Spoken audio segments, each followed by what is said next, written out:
On this week's show, we talk about Batwoman again. You're fucking wrong. We talk more about James Gunn. You're fucking wrong. We talk about Antman and the Wasp. You're fucking wrong. And finally, we talk about Final Space. You're wrong, and I'm fucking right. Pricing, fat boy. Stay tuned.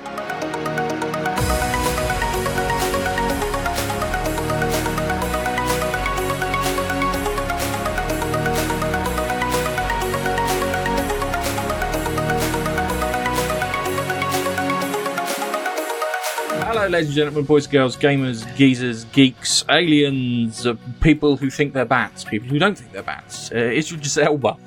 And people who have prosthetic arms. It's this week's Monkey Nut Punch podcast. That's how you do it, Keith. That's how you do it. Yeah. Oh, and before you say anything, wrong!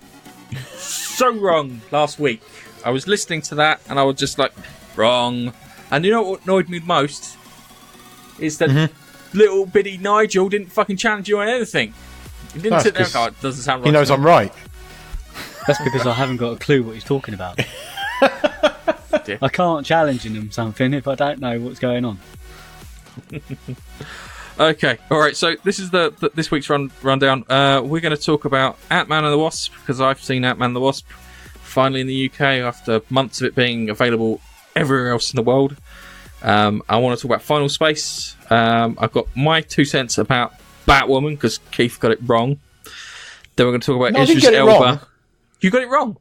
No, I didn't get it wrong. I just don't think she's cast properly. I think you, I didn't, no, I might have got a few things, but I didn't get Batwoman wrong. Keith. Excuse me, Keith. We're not in that section yet. We're not in that section yet. But if he's gonna, this is the rundown. No. This is the rundown. This is the rundown. You know, there is a time and a place to talk, and that'll be the section for the Batwoman. Yeah. Yes. Now, please calm down. Hold on to your pants and sit down. There we go. Daddy, nice. Gareth, please continue. Oh, see, now he's growing a pair of fucking balls. I've come back. Should have done that last week. It's because I'm tired. Okay, fair enough. I've got a theory about... Well, I haven't got a theory. I've got someone else. I'm going to read someone else's theory about Drax. I was going to say it's fucking mine and all mine, actually. No, I'm going to say it's all fucking my theory about Drax. It's all your idea. I'm going to have a quick chat about Battlefield 5. It's a case of getting woke and going broke and getting fired shortly after. But we'll get across that when we come to it. So, the film that is... How can I put it? It just delayed here, there, and fucking everywhere for everyone in the UK. Antman and the Wasp. Now, I watched this with my family, and my son sat still through the entire thing, which is a good sign. So enjoyed it? They enjoyed it, yeah. So, my I hope enjoyed... is to take the kids this week at some point, because I've got a week off, so... I've got time. I enjoyed it too. I felt it wasn't the greatest Marvel film in the world, wasn't the worst Marvel film in the world. I felt it was better than Black Panther this year, but not as good as Avengers. But you can... it's not as good as Black Panther. Black Panther was fucking terrible. No, you've got a thing for Black Panther because of the sort of political... I would say... It's the fact that I looked past it and it just seemed really... I think it's the fact that Chadwick Boseman... I couldn't root for him for the entire fucking film. I was rooting more for fucking Andy Serkis. Yeah? His sister, who I thought was going to be really irritating in it, because she was really irritating in the Avengers, and I'm quite unhappy with what they did with her in the Avengers, because she wasn't as irritating in fucking Black Panther. Yeah, she was right in Black Panther. The fact that Wakanda makes no fucking sense, and no one's really thought about it, yeah? You have a material, yeah, which cannot be... How can I put it? Taken apart and put together again with physical means. But somehow an African tribe figured out how to do it 1,000 years ago without transistor technology, electricity, and any of those things. They were just sitting on top of a load of rocks, not figuring it out. If Wakanda would have become... If the turned around and said, as of 1890, we figured out how to do all this shit, yeah? And then we became like this. That would make sense. Yeah, because that way... That will explain the very sharp increase in technological advance. Yeah, but it's so swift. Yeah, because it's all of a sudden they just didn't. But prior to that, they didn't figure it out. So that just as a fucking gaping hole of logic in the entire film. What's his first? Not Kilgrave. Killian. Oh, what was his Killmonger? Yeah. Everyone said, "Oh, he was such a brilliant bad guy." He was fucking boring. He was Black Panther in a mirror. So we got Chadwick Boseman, boring, and then you've got Killmonger. Killmonger was better than Black Panther, but having Andy Serkis there probably made it more interesting. Ant-Man. I don't think Ant-Man and the Wasp was nearly as good as the first one. No, it wasn't as good as the first one, and you could see, because in the first one you can see Edgar Wright's fingerprints all over it. And the closest they got to Edgar Wright's fingerprints was the bit where they inject his mate with the truth serum, and he goes on, so where is he? Oh, he's in a bad place at the moment. And then he goes back to the past and tries to tell him a story from where he's in jail. And it's like kind of, oh, your wife's divorced you? Yeah, it's really bad. Don't worry, we'll be best friends. And then it kind of goes through all that. I really like that. No, I like that. But that was reflecting back to the first one, as you pointed out. But there was a lot of that in the first one, and there was that bit in this one. And the story just wasn't because you had Avenger. If it had been released next year, maybe it would have felt better. But you're coming down off Avengers 3. And you go into this, and it's such a small film. It sort of, the world that it's in is very much self-contained and small. Hang on a second, Keith. Yeah. Review. I can see it written on the box now. It's such a small film. Ant-Man and the Wasp. But you know what That's I mean. Tagline. And I don't know. It was okay. There were funny moments in it. Didn't enjoy it as much as the first one, and I would say I didn't enjoy it as much as Black Panther. But I take your point about Black Panther. It's with Black Panther, because I watched Black Panther on Blu-ray. I didn't watch it in cinema. I probably would have felt. I probably wouldn't have been as. I don't think I'd have been as critical in the cinema as I was at home, because there's just certain bits that just like in their world, it's just literally. If I fill you full of vibranium, that will fix you. Which, just that science, well, we've got advanced science. What we do is we're just going to pump you full of fucking vibranium, and that'll fix you, Martin Freeman, with your broken back. Yeah. Annoyingly, his sister in Black Panther made a lot of sense, and I agreed with a lot of things she said, which I thought I was going to be completely opposite. I thought I was going to fucking hate her because of the line that they did in Avengers with the crystal in what's-his-face's head, where I would have, if I was Bruce Banner, I would have turned around, looked at her and gone, it's a fucking Infinity Stone. It's been around since before the dawn of time. It did this, not us, yeah? Fuck off. Oh, yeah, her little dig. Why did you do this? We didn't do it like this. We didn't do it like that.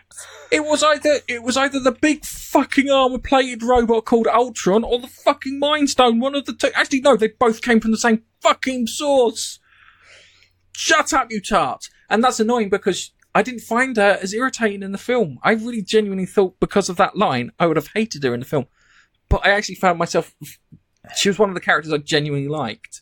Yeah, no, she is better. She is better in Black Panther. You're absolutely right.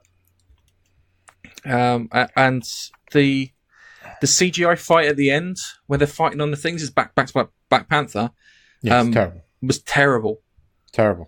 Terrible PlayStation 2 cut sequence. That's how bad it was. It's really very bad. And there was quite a few articles around that. How bad some of the CGI is in Black Panther. It's some of the worst in any Marvel film. But talking of CGI, the de-aging of Michelle Pfeiffer in Ant-Man was quite impressive. They're getting very good at that de-aging. I mean, what's his face? Robert Downey Jr.'s in Civil War was quite dodgy, as was Kurt Russell's. But Kurt Russell's wasn't dodgy. Kurt Russell's, I felt, was the best. In places, it was very good. In other places, it was quite dodgy. Which places was it dodgy? I think the bit where he's in the car, and he's driving No, along. that's the clearest one you get of it, and it looks well. Do you know what they did? They Watch it on paint, Blu-ray. I've watched it on Blu-ray. Well, to me, in the cinema, it looked really good, but on Blu-ray, it doesn't look as good. Your eyes fucking tested, mate. Well, no, because I think the way they condense down the films, it actually, the way they sort of encode the films when they put them onto Blu-ray, I think it brings out dodgy CGI effects. Half the time they have to redo a lot of the effect scenes for the Blu-ray releases, or they are updating because they didn't finish it in time. Anyway, let's get back to the Antman Wasp. I did have a few problems with it. One was the fact that the Wasp character, who probably weighs about 80 pounds, could hit a 250-pound, 5 foot wide broad fella and knock him on his ass without using powers. Didn't like that. I liked it when they do use the powers because it all makes a bit of sense, yeah? That kind of... I find that at the moment really grating on me. It's like kind of, if you're going to do it, you have to do it clever. It's like, if you watch Agent Carter, never did she ever take down a big fella like that. She would pick up, say, like a anvil and hit them with an anvil or a bowling ball or something heavy. And then you'd sit there and go, yep, that makes perfect sense. If you get hit with a 2-ton weight, you're going down like a sack of spuds. So that kind of grated on me. The ghost character, they gender swapped the ghost character. She was all right.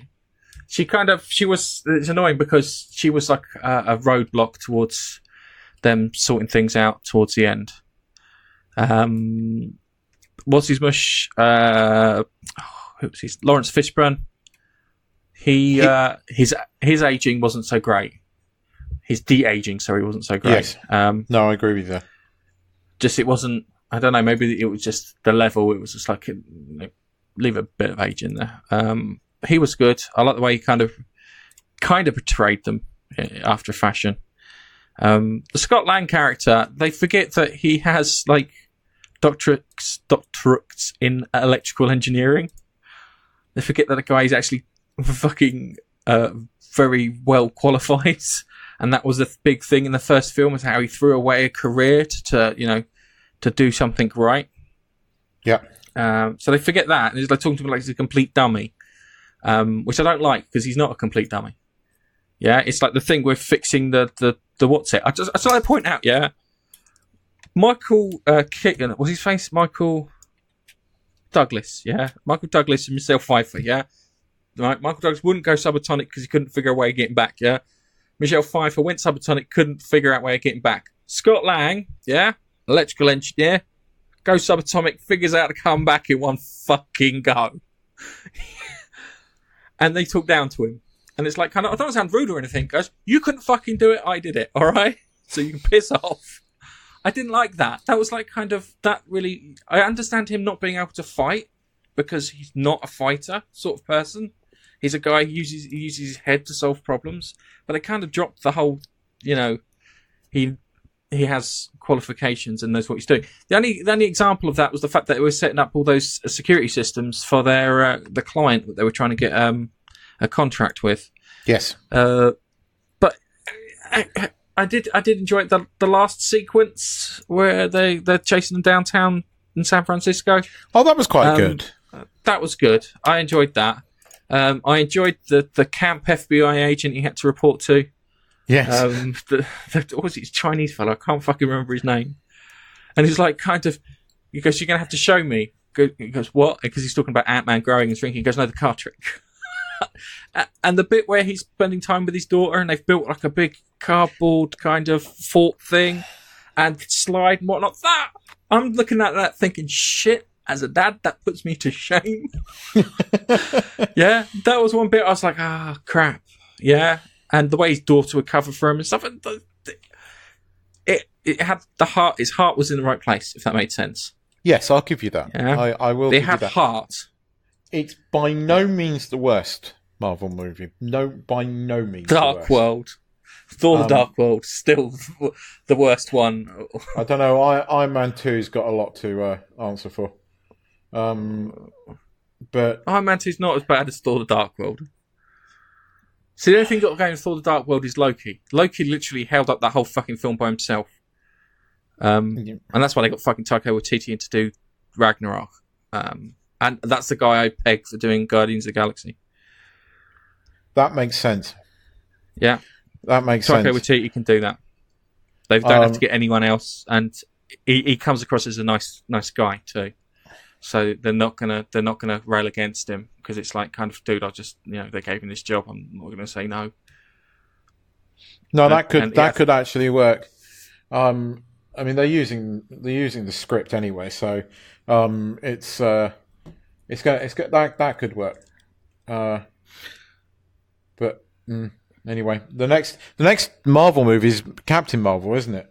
See, I'm intrigued by this film. I really, really am. I know that you've got reservations, but I'm intrigued by this because they're bringing back. Captain Marvel is the most hated Marvel character of all time, and she's not even a bad guy.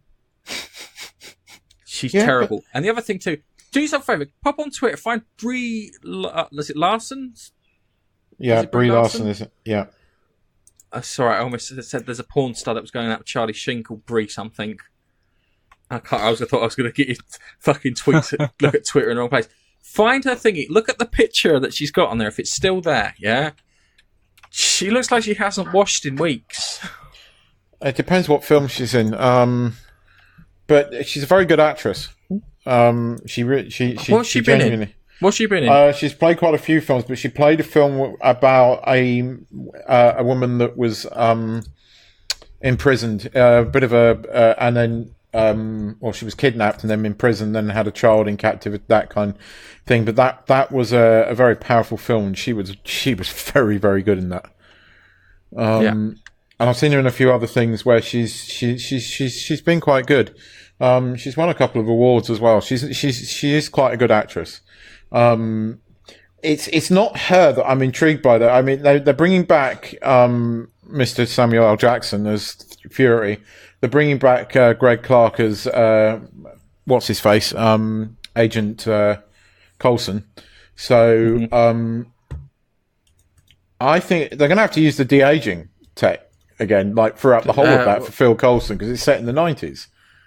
Although, to be honest with you, he doesn't look that much older than he did in the very first fucking Iron Man film, which was 10 years ago. He really hasn't aged in the last 10 years much. See, the thing with him is that they should give him a wig and a ponytail. If they want to do it right, and they want to put him back in time, a wig and a ponytail, because that way it's clearly, this is 90s thing, and then she can sit there and say, for fuck's sake, lose the ponytail. Yeah, and that was like, Lola. I think Antman, just what I remember, I think the end of Antman gave us a hint at what to expect in Avengers 4. Because when Scott is just about to go down, she warns him about time, something to do with time. Time vortices. Yeah. So what do you reckon that Scott's going to be the one that sort of just pops up and... Well, first things first is I reckon Scott can save himself because he's already done it once. Yeah. Despite True. they're all they're fucking they're down talking to him, he can fucking pull himself out quite easily. So I reckon that's going to happen, and he's going to find out that the whole world's gone, and then but something's going to happen on the way back.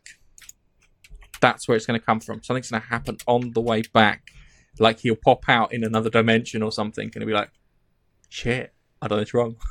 You see, now, talking of that, I'm intrigued by the title for the next Spider-Man movie, because Homecoming had a number of different meanings, and Marvel said that. But the Spider-Man one, Far Away From Home, that has a gazillion different potential meanings. It's set in England, isn't it? For one of the fights. For one of the fights is set in England, sorry. He's supposed to be like on like break or something. Well, no, it's set straight after Avengers 4. They keep saying this. They've even said it again now, even though, technically he's dead at the moment. They have said the events of this film take place directly after Avengers 4. Like, there's no time jump. Okay.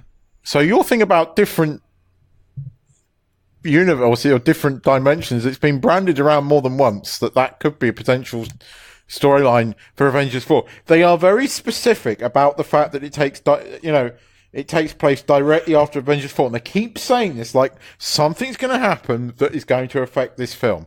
Now, I've always theorized with you for the last year or two that Robert Downey Jr. is going to, Iron Man is going to die. And that's going to affect, what's his face? We know now that Nick Fury is going to be in Spider-Man 4. Along with Kobe Smulders, Agent Hill. So they're going to be in Spider-Man 4. So does Nick Fury take over the whole Robert Downey Jr. for because he gets dead? And, Nick Fury's going to be in this, even though he's dead at the end of Avengers 3. So is it a different dimension? Is this how we're going to do it? Are we going into the Spider-Verse? Well, wouldn't it be funny if, say, Thanos won in another universe, and he clicked his fingers, and he erased the other half of the universe, and they turn around and goes, I've got an idea. We could merge the two together, just got to a remote, merge the two together, and the half that we're missing are now back. And there's an empty universe, which we'll call the negative zone. Just one way around it. It's one way around it. I'm thinking like a database, that's why. Oh, these entries are missing from the database. Spider-Man entry's gone. Fuck, I've got to rewrite that. It's an interesting title. Anyway, going back to Antman and the Wasp, I enjoyed it. It was a fun popcorn flick. Didn't have any fucking politics in it whatsoever. I know a lot of people complained, and I think that's the reason I enjoyed it, because it was just a goddamn film. Also, they're complaining because there isn't enough politics in it. Yeah, there wasn't any politics in it of any shape. Why can't we just have a film with no politics and just a nice, fun family flick? Yeah, and that's why I think I liked it, because I'm quite sick of politics. Yeah, I'm dead sick of it. I'm getting a little pissed off, and we'll move on. We'll talk about James Gunn and Batwoman in a moment, and it'll all make sense. Okay, I watched a TV series on Netflix. Of course, a cartoon series on Netflix on the recommendation of my brother, and it was Rick and Morty-esque. And then I started watching it, and then I realised that it had been stealing bits from all my favourite science fiction shows, like ever. What was it called? Final Space. I think I tried showing you the first 10 minutes of an episode. Oh yeah. And it starts off very Mass Effect 2, where the guy's floating through space, and it's like the oxygen supply's running out. And the computer's going, because you've got 9 minutes of oxygen left. And he's like, look, they used green for a red alert. I would have used red. And the guy, what it is this guy is, he's been arrested and sent to 5 years hard labour in deep space, where he has a droid called Kevin to keep him not going sane, which kind of reminds me of Red Dwarf. A computer called Hugh, which is supposed to be like Hal from 2001 Space Odyssey. And then you find out how he got there. He was trying to impress a girl in a bar, so he stole a pilot's uniform from a pilot, leaving him in the toilet. And then as he tries to goes, come on, pilot, take me to my destination. He goes, yeah, fine. Switch on, flips the master arm switch and fucking destroys, I think it was 27 spaceships in a small family-owned Mexican restaurant. Yeah. And that's when she goes, you're not actually a pilot, are you? Yes. That is.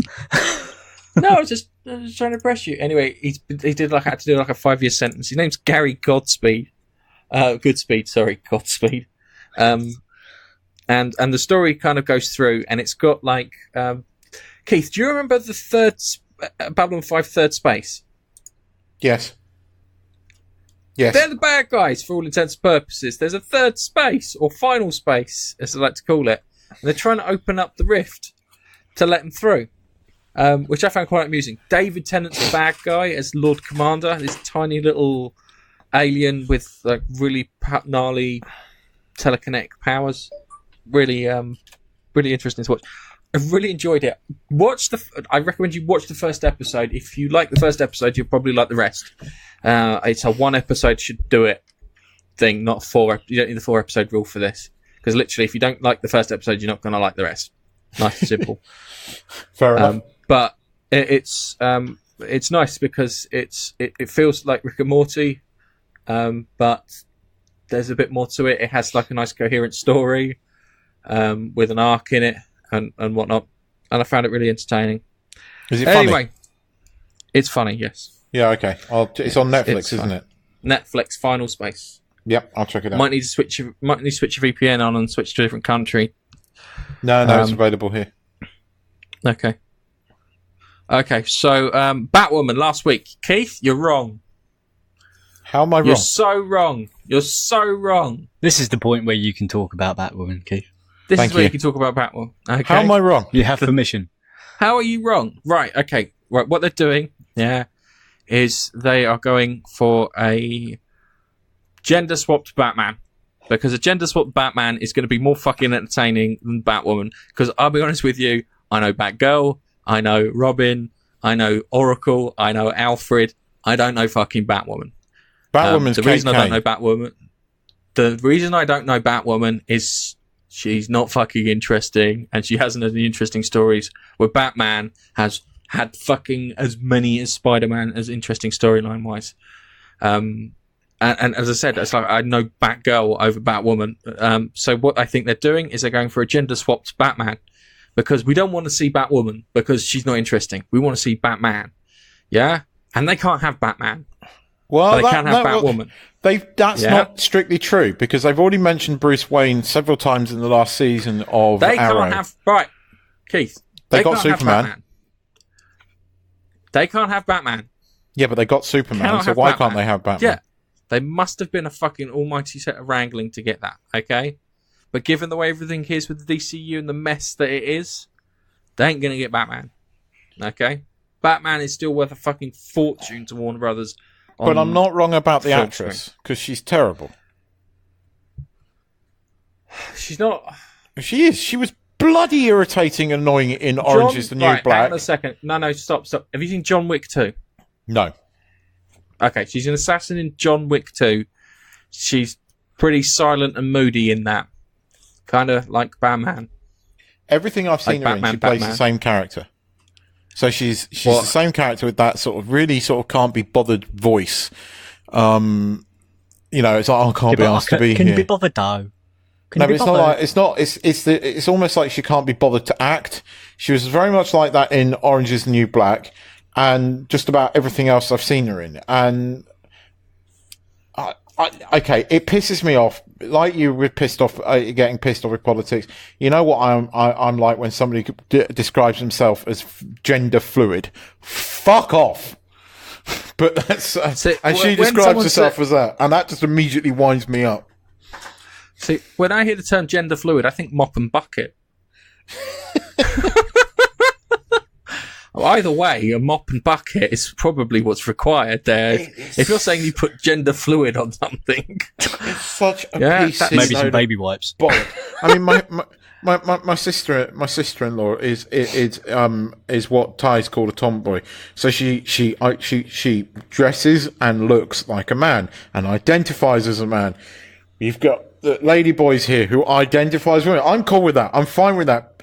It's this gender fluid bullshit because she wants and dresses and looks like a man, but we're going to call you gender fluid. Just, do you know Facebook has 77 different fucking genders on it? 77! I identify as Jedi. Hang on a second. They have 77 things, but they don't have a dislike button. Yeah. That seems crazy, doesn't it? Yep. I'm not an angry face button. That's as close as you get to it. Your theory, if your theory is saying, I'm not wrong in what I don't think she's a good actress, and I think she's a wrong fit. But I hear what you're saying that potentially they want to do a gender swapped Batman, but they're not, because she doesn't identify as a woman. She identifies as a gender fluid, whatever that bullshit is. Now, she said to me, attack helicopter. Yeah, I'm down with that. But seriously, and I have not seen her in anything where I think she's a good actress. She irritates me in everything I see it. And And that's my problem with it. Although, on the other hand, I wish people would stop sending hate mail and all that bullshit over Twitter. She might irritate me, but I don't need to fucking start threatening her on Twitter and all this thing that's happening at the moment just because you don't like the casting of the character. I mean, that poor girl that was in The Last of the Jedi, the Asian girl, got absolutely ambusted. No, she didn't. She was told to switch off her thing by Disney. Was she? Well, the media reported the fact that she got a lot of hate mail. No, I watched a ton. Was reported that with no evidence. So the thing was, it was most likely Disney telling her to switch it off because you might spoil the fucking film. Just to let you know about this whole gender business. I go to boot camps, and it's run by ex-military or military people, and I'm friends with one of them on Facebook, and he's posted a thing about the British Army, and they say the British Army are now recognising 64 genders. What the fuck? Yep, they recognise 64 genders, but only men are allowed to fight. Men and women. Yeah, hang on a second. Yeah, they're like 64, but only men and women are allowed to fight. That's it. Oh, you don't identify as a man or a woman? There's no fuck off. We don't need Fruity Loops here. We've got to deal with fucking PTSD and gunfire. You see, that's the thing I just don't... into this. I don't... This is the thing I just can't understand. Shit, but... I think it's bullshit, and I think... that I'm down. I completely understand. I get women wanting to be men, and men wanting to be and being trapped in the wrong bodies. That I understand. I'm fine with that. I'm cool with that. I get it. I do not get this third thing. This fluid. I just don't understand it because I think it's a load of bullshit. When Keith says that he can identify with someone being trapped in someone else's body, that's what his twin is saying, trapped inside his body because he ate him when he was still there. As I said, I mean, my sister-in-law is that well. My brother-in-law. I get it. I understand it. It's fine, and I accept it. It doesn't bother me in the slightest, but this does, and I don't know why. This gender fluid. I'm not a man. I'm not a girl. Well, what the fuck are you? Did you know in the days before Rome fell, they had similar things, believe it or not? Really? Yeah, I'm worried that what we're seeing is societal decay, because life is too easy for us. That's what I think it is. Life is too easy that we can now concern ourselves with this bullshit. Yep. That's where I think it partly comes from. Life is too easy for us. So I'm going to implement a war after this. Make everyone's life a little harder, ration food, so that'll take care of diabetes and obesity. And and that should sort everything out. Anyway, talking about swapping things over, Idris Elba keeps posting on fucking Twitter that he wants to be James Bond. Well, you see, he posted a Twitter the other day that got it all started, didn't he? He goes, the name's Elba, Idris Elba, and everybody's like, oh, like that. And I think he's just winding everybody up because he has that... Wait. Before we go any further with this, have you seen the Google advert with John Boyega talking to... no, it's Amazon, not Google. Well, it might be Google. It's Google. It's Google Home. It's Google Home, yeah. And he's in a suit and stuff like that, looking in front. Yeah. And he makes a little joke on that as well. So why should we take a little joke from Idris as gospel as him? Everyone probably wants to be Bond, mate. Everyone. Yeah. If you're an actor and British and you know Bond's up for grabs, who isn't going to be putting their name out there? There are Americans who want to be fucking James Bond too. No. Well, if they... Sorry? No. What do you mean there are no... No, I'm not saying... No, I'm just saying, no, it's not happening. No, it's fucking sacrilege. No. I mean, they had what was he, South African or Australian once? Where was George Lazenby? Yeah, where was he from? I think he was Australian. Yeah, and look how that worked out. Yeah, he shagged Pauline from fucking EastEnders. That's how bad that was. That's how badly that fucking worked out. I would just like to point out for people who don't watch EastEnders, Pauline is a dog. I mean, a real dog in EastEnders. Isn't she Like a dead? proper bitch. I think she might be, actually. I might be speaking ill of those who've passed. Yeah. It goes like this. No, don't. Look, right, as I was saying to Keith before we started, there was one guy who could play a Black James Bond, and he did it. He's done it in 3 films already, and his name is Colin Salmon. Yeah, he speaks when he wants to speak with a very well-to-do accent. Comes across very posh. He's been in Arrow. He was in the first 2 series of Arrow as the husband of What's-a-Mush. What was her? Well, it was Arrow's mum. Mummy Queen. Mummy Queen. Her. Yeah. Mummy Queen. He came across as that, and he's been in a load of other things too. And I can't fucking remember any of them apart from. He's been in so many American TV series recently. He's done a lot of American TV work. He has. And the downside about it is he's bald as a fucking coat. If he wasn't bald, then he could probably pull off James Bond, and he's the only black actor that I think could genuinely pull it off because I've already seen him do it. So why can't James Bond be bold? That's the bigger question here. No, because James, what you have to Bald understand. is sexy. No, you have to understand what James Bond is. James Bond, is a fantasy archetype for middle-aged men. And one thing that men pride, Nige, you know this, and I know this. Is there shaving chests? It's a full head of hair. Is it? Yeah, but you know what's going to happen? They're going to gender swap it, and next time it's going to be Jane Bond. Yeah, I know. Jane Bond. It's. I've fucking heard worse rumours than that it could happen. I mean, come on, we're living in an age where this happens. Well, look, for me, it's you have to understand that James Bond is fantasy. That's why he drives the fast cars and he gets balls of young birds. Yeah, he has all the fancy toys. But that's not politically correct anymore. I mean, Daniel Craig does that far less in all of the movies. If you noticed, what drive fast cars?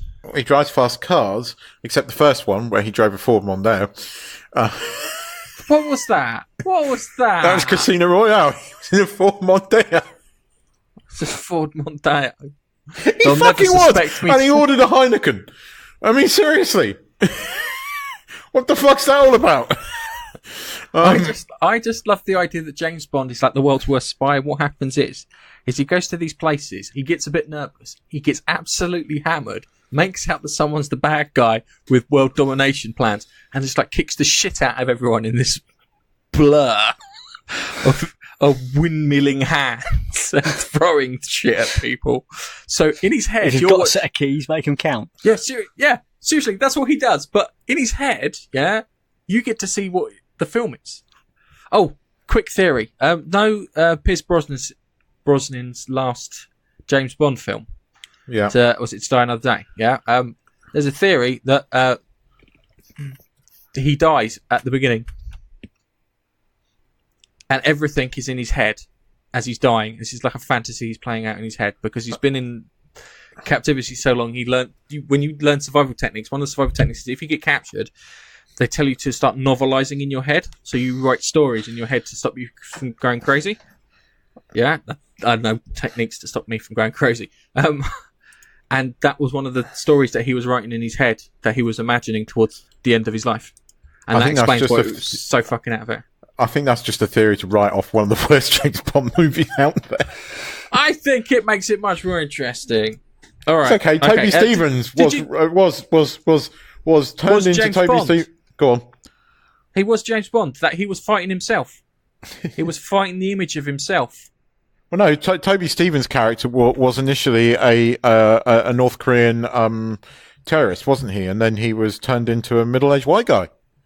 That's not racist in any way. That movie was made today. Koreans are not as fucking racially sensitive as other groups. They wouldn't give a shit. They didn't then, they wouldn't now. Yeah, but other people would give a shit on their behalf. That's what you're thinking. We said this the other day. Actually, you know, out of all of the races that are most prejudiced against at the moment, it seems, on television in Hollywood, is the Asians. It's like, you look at fucking, Doctor Who, for instance, you know, it's got an Asian, a black guy, and a white dude, right? And a woman as the Doctor. But you're missing, like, a third of the world's fucking population there. And it happens everywhere. It's politically expedient. We know this. And it's politically acceptable to still be prejudiced against Asian people. I say Asian people because in the UK we refer to Asian people as Indian, but you know what I mean. And it's because you can't say Oriental anymore because apparently that's politically incorrect. From the Orient, then. From the Orient. Well, they say people of colour, because coloured people wasn't fucking racist. So people of colour, that's fucking racist too. It doesn't matter which way you arrange the fucking words. It sounds bad. Yes, it does. It does. It's just, but let's get some real fucking, let's just forget it and rearrange other words. Anyway, I've got a theory. Go on. A game theory? No, film theory. A film theory? Film theory. It goes like this, yeah? Drax, yeah? Drax's sight is completely based on motion.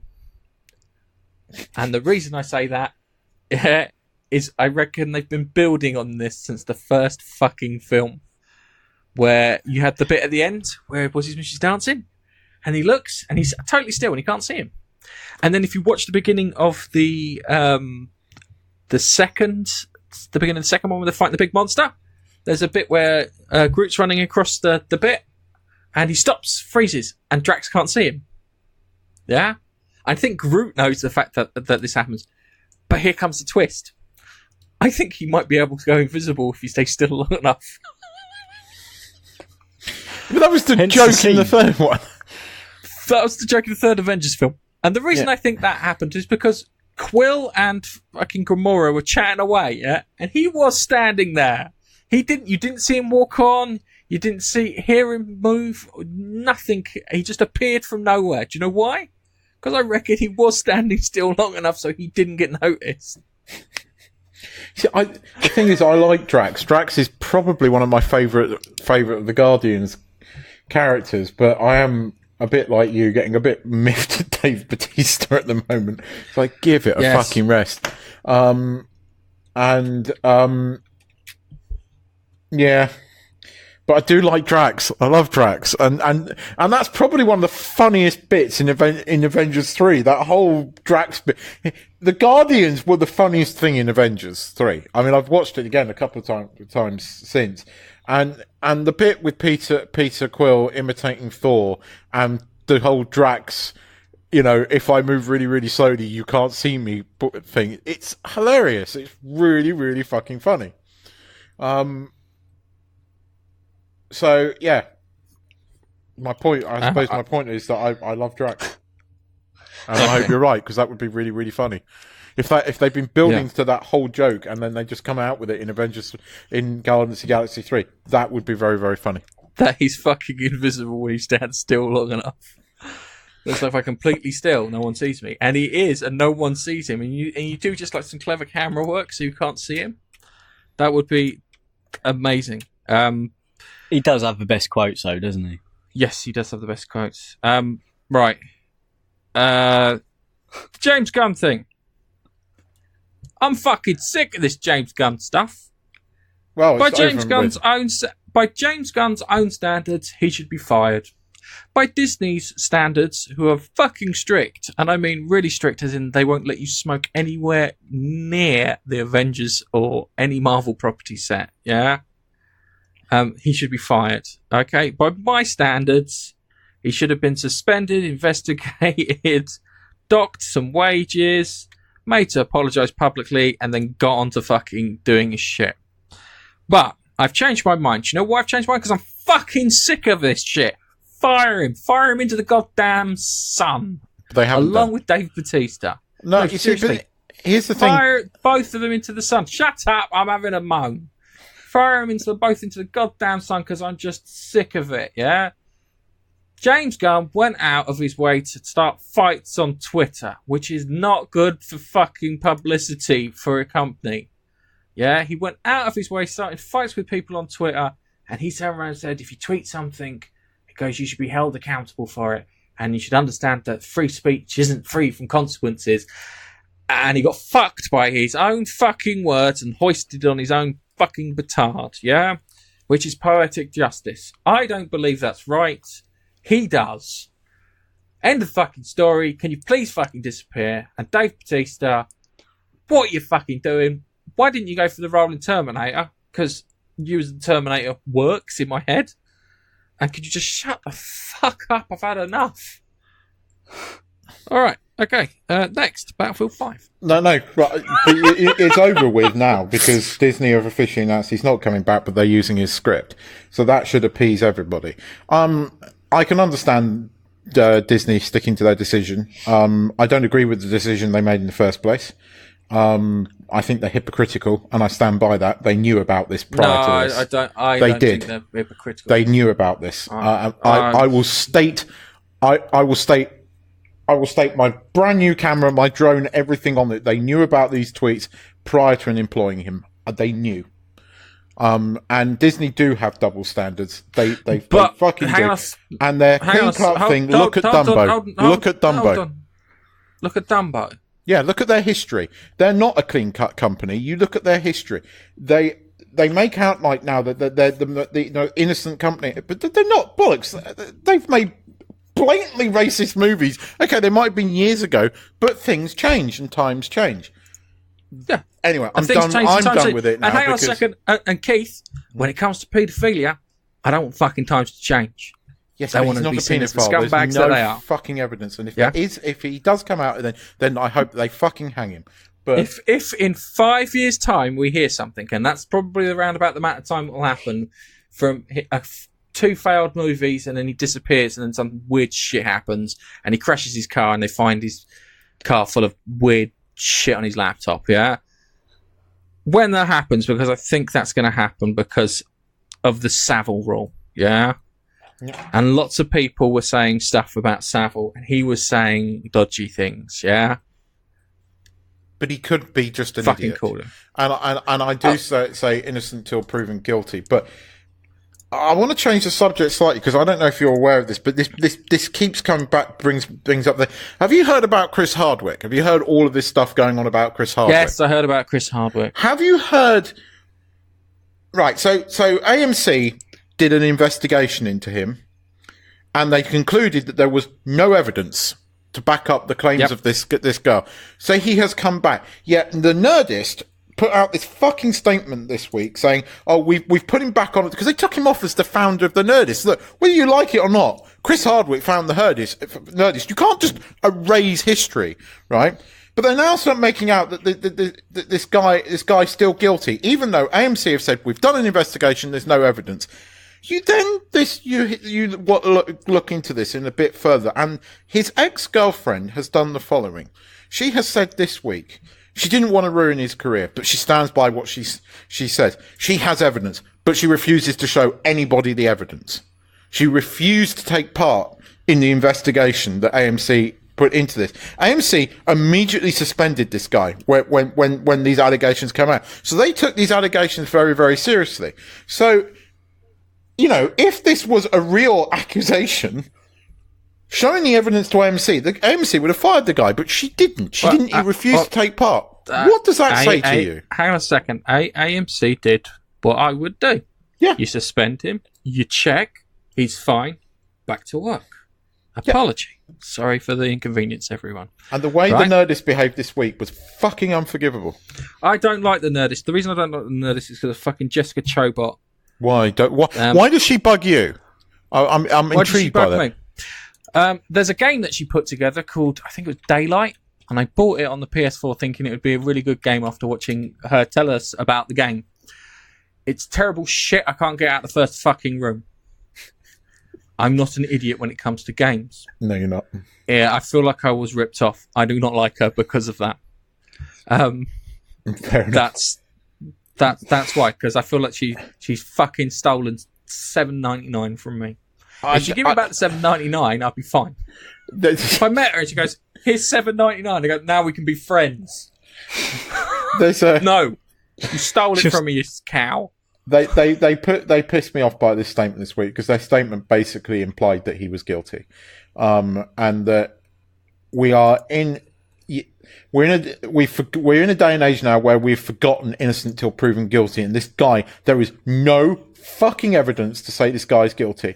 It's because we live in because a woman's made an accusation, everybody believes it straight away without any kind of evidence. And then when you look at what this woman has done and how she has behaved since, she is acting incredibly guilty.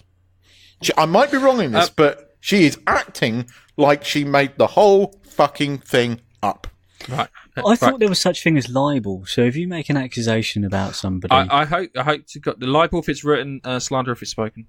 Right. She never named him. No, slander then. She never named him. Surely, she never named him. Surely But it was obvious who she was talking about.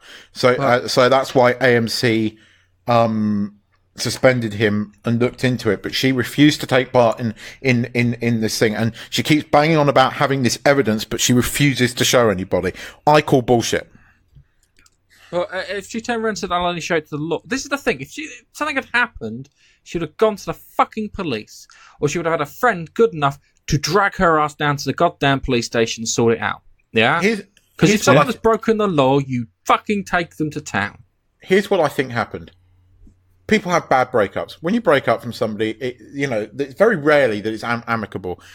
They probably had an argument behind closed doors. She wrote a load of bullshit in a temper on thingy, and then went, oh shit, because people took this seriously, because we live in the day and age of Me Too. And she shat herself. But instead of saying, okay, I made the whole thing up, she's just behaving. I might be wrong here, and I'm not saying we shouldn't take these accusations seriously, but when somebody refuses to show the evidence, innocent till proven guilty, and the way the Nerdists behaved this week with that statement was fucking wrong. And if I don't like the Nerdists, I'd sue them. There we go. I don't like the Nerdists. My rant is now over. I don't even like Chris Hardwick. Actually, I find him quite dull. He's alright on The Talking Dead. I don't even like him on The Talking Dead. I think all he does is he talks and interrupts all the bits that I want to fucking watch. So would you shut up? I'm trying to see what's going on next week. I don't like any of these programs. They're just cheap television. Do a podcast. It's like a podcast. But yeah, I look. It goes like this. She can sit in the rocket next to Dave Bautista and James Gunn. Let's get a crowdfunding campaign going. NASA have got a probe ready to launch at the sun as we speak. Yeah, let's just see if we can just tie 3 seats to it, get an extra couple of dollars out of the whole fucking thing. Yeah, fire him into the sun, so we can have some peace and quiet. Yeah. That's only because I'm sick of it. Just a quick one. I sent you a link to Brie Larson's Twitter. Have a look at her profile picture. Tell me if her hair looks like it smells. What the fuck? Does her hair look like it smells? I need to. Here we go. Right. Sorry, Skype's changed again, and I can change it. Oh my god, that's a particularly bad picture. Yeah, I'll give you that. Does her hair look like it smells? It does a bit. She does some. She looks a bit like Chloe from 24, doesn't she? Yep, she looks like Chloe from 24. That's going to be Miss Marvel. Yes, don't I know, read her Twitter. As I don't said, read her tweets. They're poison. I've seen her in a few. I've seen her in a few films, and she is a good actress. So, what's funny though is this film's out in a few months' time, and they still haven't released. Okay, no, it's not. When's it out? Is it like a month before Avengers 4? Yeah, I think it might be a month. Where the fuck is the trailer to it? There's just nothing about this film at all yet. That shows that they've got no faith in it. Seriously, there are so many other films that they fucking put stuff out for. They put Avengers stuff out like a full fucking year before it. Yeah. Yeah. And Black Panther and Antman and the Wasp and everything, and not this. I think they're worried that it's going to be a bit of fallout from it. Oh, and here's another thing. The James Gunn was supposed to have like a hearing or whatever to see if they get re-employed, and Kevin Feige was supposed to stand by him. Mm-hmm. know that Kevin Feige wasn't in the country when they had that hearing. Says something, doesn't it? I don't know. You hear one side of it and then you hear something else. So whatever. What So as I said, the truth fire is. him into the sun. Fire him into the sun, NASA. Do us a favour. Just pop 3 seats onto it and away you go. Battlefield 5. He gets woke. Goes broke. So, Battlefield 5 shows trailer off for E3.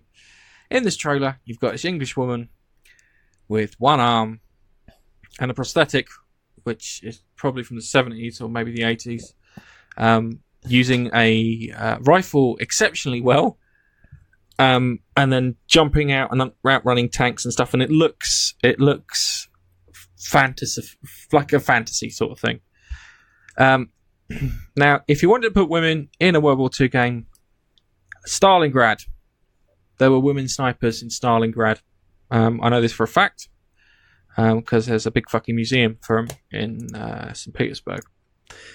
Now, I think, was it St. Petersburg? Doesn't matter. Anyway, people got upset about this, and they turned around and went, "This is bollocks." They all went, "This is bollocks." And the guy behind it, I can't remember his name now, turned around and went, "Well, if you don't like it, don't buy it." So guess what happens next? No one buys it. Pre-orders are right fucking down. Well done, Nigel. Have a biscuit. Hey. Pre-orders are fucking right down to the point that they fired him. So, yeah.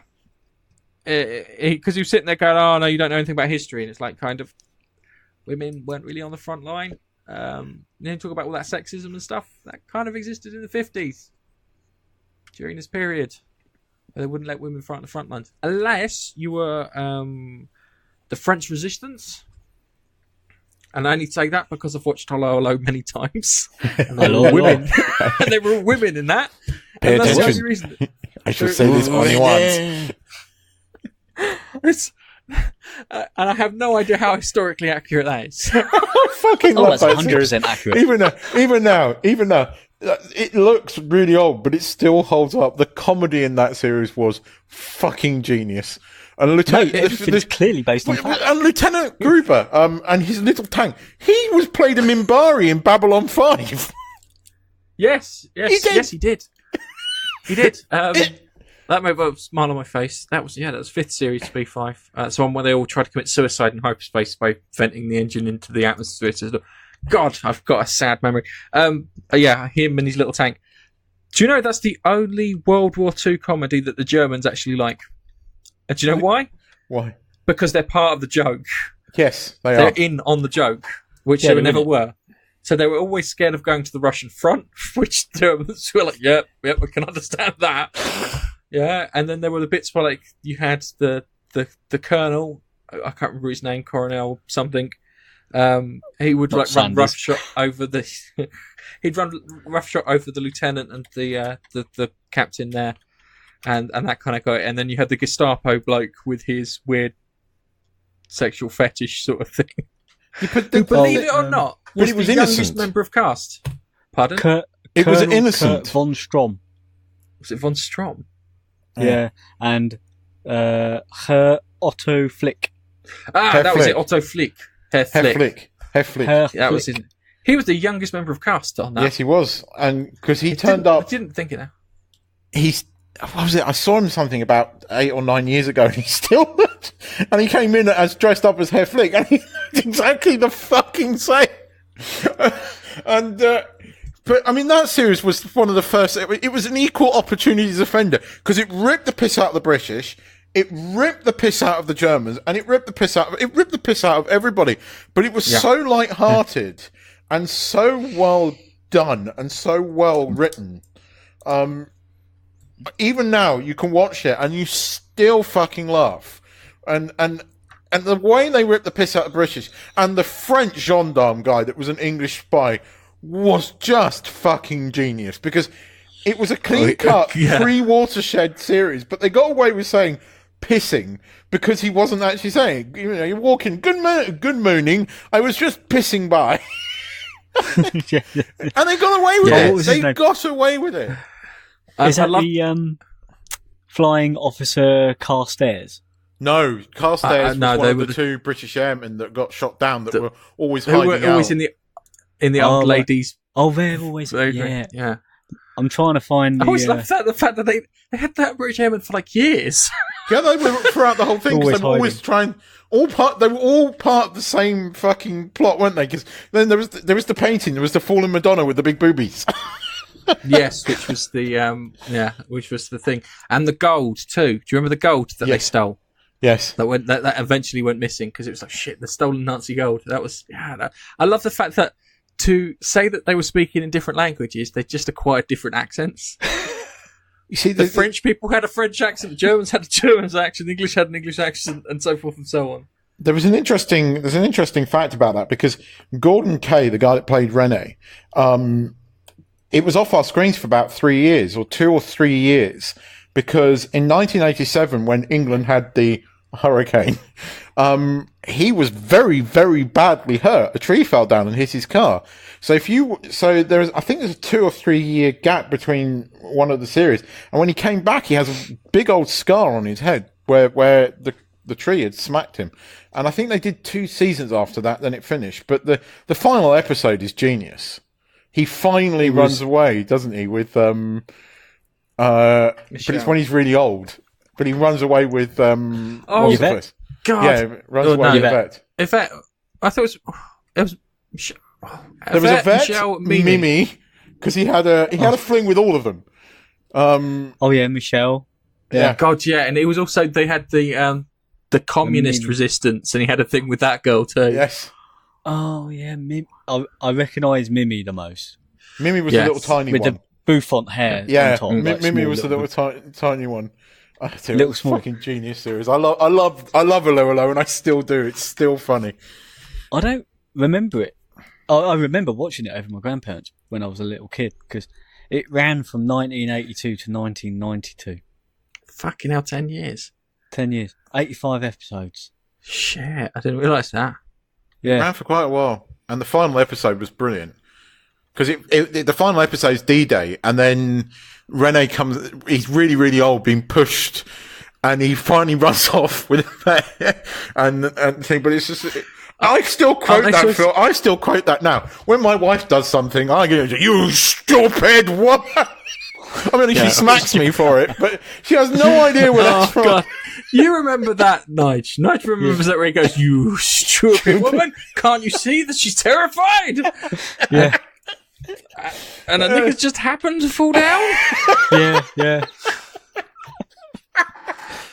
But she was brilliant as well. The woman that played the wife she was brilliant. I mean, they all were, but she was fantastic as well because they shamelessly ripped the piss out of her, and she played that character for 10 years, and you've got to give it to her. I mean, they were all brilliant, but she deserves a round of applause. She was amazing. No, the Americans that listen to this podcast have no idea what we're going on about, but I'm sure there's some episodes of this on it. It's very British humour, but it's actually very, very funny. It's a genius series. But definitely worth a shot. Utterly genius. Has nothing to do with what this podcast talks about, but fuck it. We needed some light-hearted stuff. And on that note, I think it's time we end. On that D-Day bombshell, yeah? Yes. Hey. I'm sure... The other thing, too, is I'm sure that it was happening during like a remembrance ceremony. That they wheeled him out for a remembrance ceremony. Yes, and it was. That's when he does it during the remembrance ceremony. Yeah, and I it can't remember was. if there was TV cameras there too, because that would have made it funnier if there were TV cameras there and they're filming it.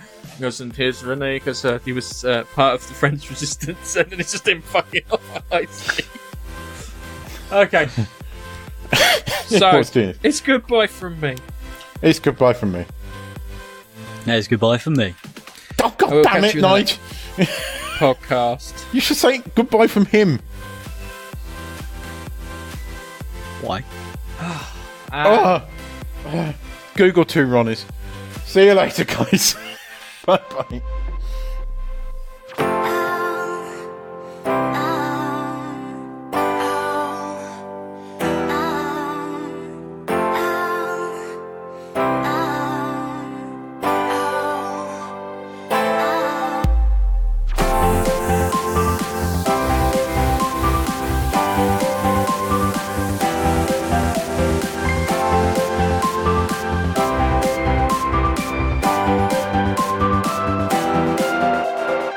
Thanks for downloading the Monkey Nut Punch podcast. You can follow us on Twitter @Monkey Nut Punch. You can also find us on Facebook, facebook.com/Monkey Nut Punch.